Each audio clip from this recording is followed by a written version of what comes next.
lagi di GP Media Channel. Masih seputar SNMPTN 2022. Kali ini aku mau bahas lagi nih rasionalisasi yang kedua. Kalau kemarin kita udah bahas rasionalisasi anak IPA, nah sekarang dari segi anak IPS. Karena kemarin juga ada yang nanya kan, Kak ada nggak sih rasionalisasi anak IPS gitu ya. Terus juga ada yang nanya, Kak ada nggak sih yang keterima SNMPTN tapi gak melampirkan sertifikat?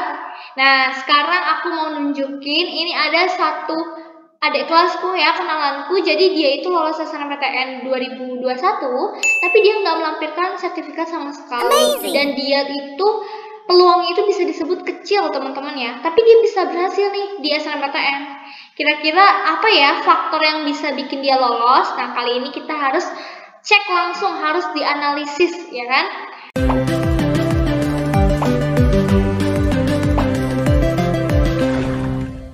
Oke, tanpa berlama-lama kita langsung lihat aja. Namanya itu Ihwan Alif ya, atau aku sih biasanya nyebutnya Alif ya, dari SMA 10 Bogor.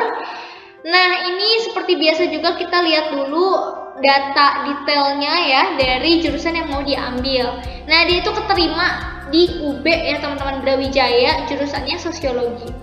Fun fact nih teman-teman, jadi Alif itu cuma ngisi satu pilihan aja di SNMPTN. Padahal kita kan dikasih 2 pilihan ya. Nah dia ini pengen banget ke UB. UB itu kan di luar provinsi Jawa Barat kan, sedangkan dia di Bogor. Jadi pilihan untuk SNMPTN itu cuma 2. Satu, dia ambil lagi satu PTN di Jawa Barat, baru dia bisa ambil UB ya kan, yang di luar Jawa Barat. Atau dia cuma ngisi satu pilihan aja di UB gitu ya kan. Jadi gini loh, kalau misalkan dia mau ke UB, pilihannya itu satu, dia milih UB, terus juga pilihan 2-nya pilih yang ada di satu provinsi, misalkan IPB atau Unpad gitu ya. Atau pilihan kedua yang lainnya adalah dia milih UB aja satu, udah nggak bisa lagi yang lain, karena kita nggak boleh ngambil UB sosiologi terus UB ekonomi gitu ya, itu nggak boleh. Atau UB sosiologi terus UI sosiologi, itu juga nggak boleh ya, karena dua-duanya sama-sama di luar provinsi Jawa Barat, di luar provinsi tempat dia sekolah gitu kan. Jadi ya udah deh, dia dengan percaya dirinya dia ambil sosiologi UB, satu jurusan doang ya. Selain itu kita langsung lihat juga detail dari jurusan ini. Daya tampung waktu 2021 kemarin itu 50 bangku ya, peminatnya itu 475. Nah keketatannya setelah dihitung 10,53%. Kalau kalian penasaran gimana ngitung keketatan, cek di video kita tentang keketatan ya. Nah next, ini ada NRM 86,93, ada akreditasi A, ada skor UTBK 598. NRM itu apa sih? NRM itu ya sekali lagi aku kasih tahu, ini adalah nilai rataan minimum dari si jurusan yang mau diambil.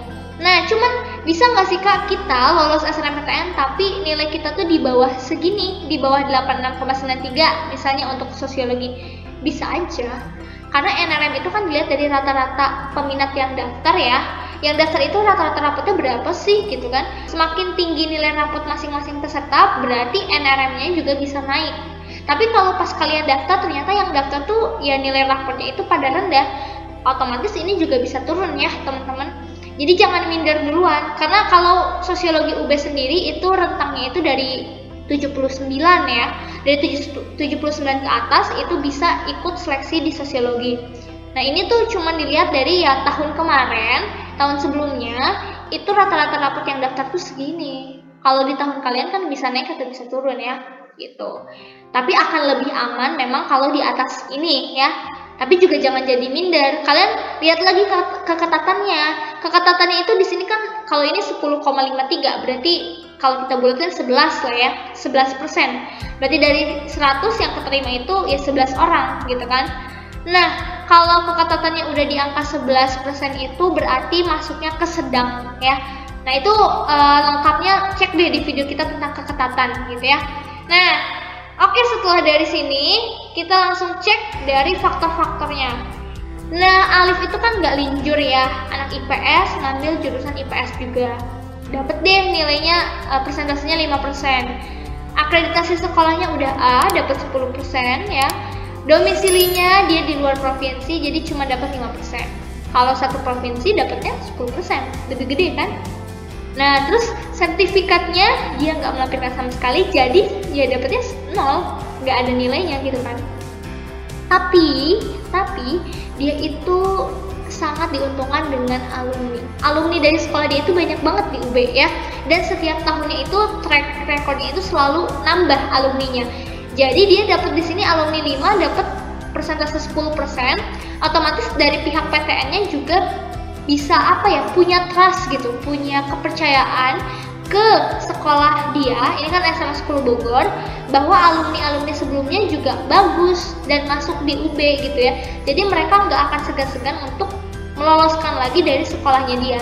Kayak gitu loh guys. Jadi alumni itu sangat berpengaruh juga ya di sini. Meskipun dia sertifnya 0, tapi dia punya kekuatan di alumni. Itu ternyata ya kekuatannya. Nah, nilai raport. Kita lihat tren rapotnya dia ya. Ini masih lumayan bagus juga ya, ini masih naik semuanya. Paling ada beberapa yang standby, kayak ini ya, 82 masih 82 juga. Tapi nggak ada yang anjlok ya teman-teman, itu poinnya. Nggak ada yang anjlok, bahkan nggak ada yang turun kalau dia nih ya.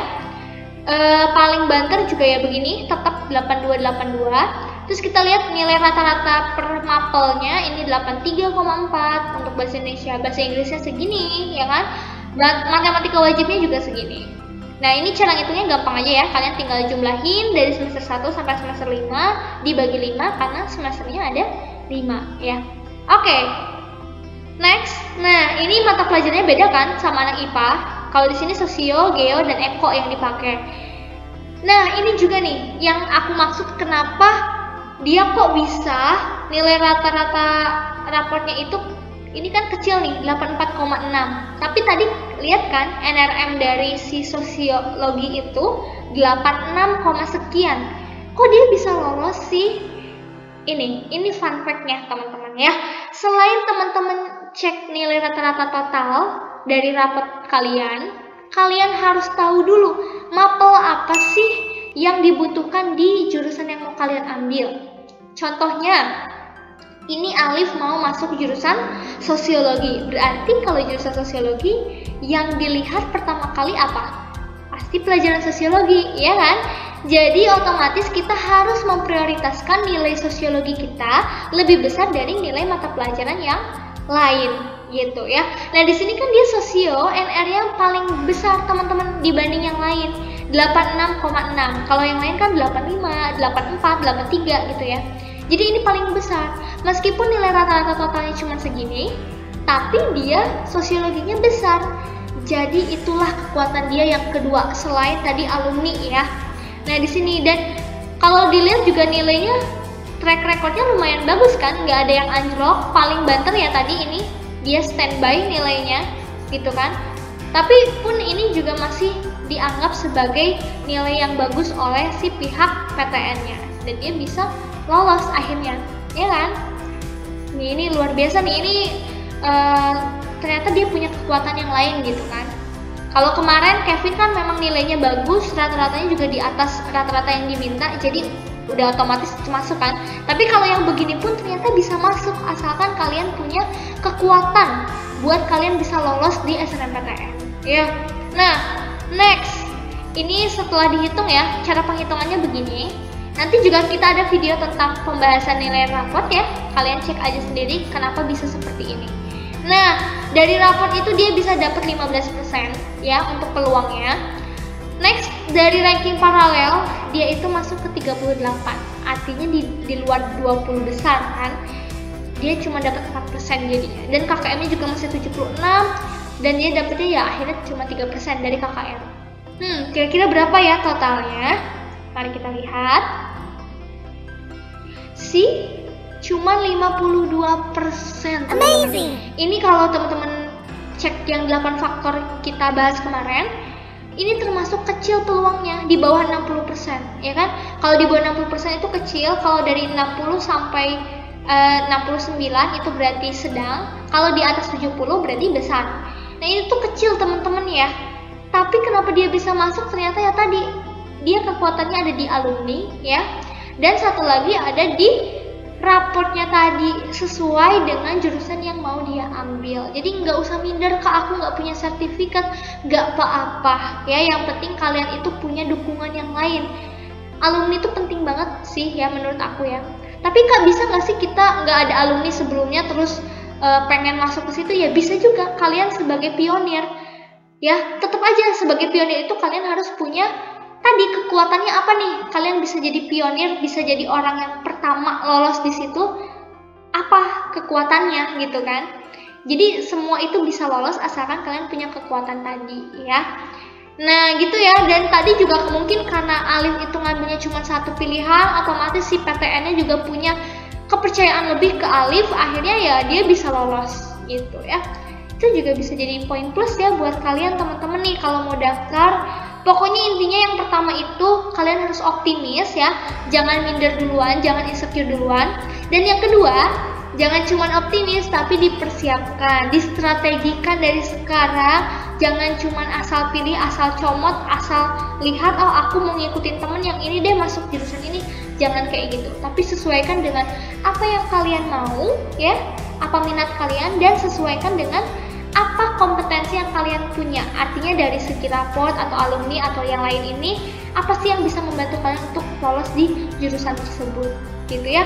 Dan tadi juga kalian harus lihat keketatannya kira-kira ketat banget atau enggak. Dan ini kan sosiologi nggak termasuk ketat ya, maksudnya masih di sedang, otomatis peluangnya juga masih lumayan banyak gitu ya. Jadi kalian harus tetap optimis, tetap berdoa, tetap distrategikan dari sekarang, karena siapa tahu kalian rezekinya di SNMPTN gitu kan. Jangan disia-siakan ya. Ada orang lain yang nggak bisa ikut SNMPTN sama sekali. Jadi kalian itu kalau dapet kuota untuk SNMPTN itu benar-benar harus bersyukur. Dan ya kalian harus memanfaatkan dengan baik gitu ya. Jadi tidak ada yang sia-sia semuanya. Oke? Sip, itu aja sih untuk kali ini rasionalisasi dari segi anak IPS. Semoga kalian bisa tercerahkan, kalian bisa punya semangat lagi nih, nggak boleh insecure. Ayo kalian tetap bisa ikutan SNMPTN. Dan pokoknya ditunggu kabar baiknya nanti ya. Semoga kalian juga lolos di SNMPTN, terutama di PTN yang mau kalian masuki atau yang kalian idam-idamkan selama ini. Oke, see you on the next video. Kalau masih ada pertanyaan tentang SNMPTN, kalian bisa langsung komen di bawah. And bye, sampai jumpa lagi.